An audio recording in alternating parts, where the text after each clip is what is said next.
ഞാൻ മെനു നോക്കുമായിരുന്നു.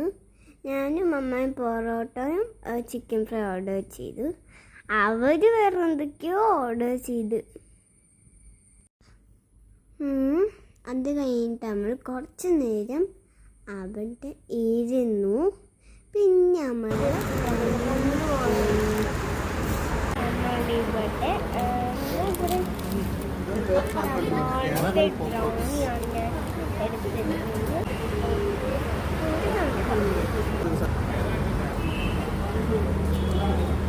അത് കഴിഞ്ഞ് നമ്മൾ അങ്ങാടിയിൽ പോയി.